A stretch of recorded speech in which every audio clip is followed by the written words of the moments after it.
Labour will buy every homeless person in the UK a house if the party is elected, Jeremy Corbyn has announced. The party leader said he would purchase 8,000 homes immediately and give them to people sleeping rough around the UK. He also highlighted plans to allow councils to take over properties that have been left deliberately empty in order to house people who are on waiting lists around the country.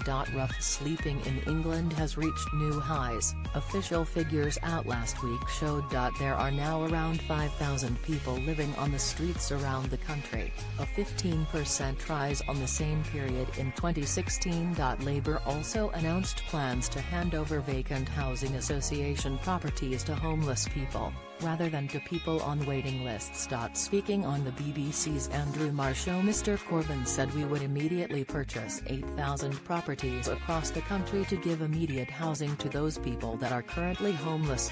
At the same time we would require local authorities to build far more. The problem is homeless people, rough sleepers, beg to get money for a night shelter, stay in the night shelter or a hostel. The problem then is move-on accommodation. The problem then is not having an address, without which can't get a job or claim benefits.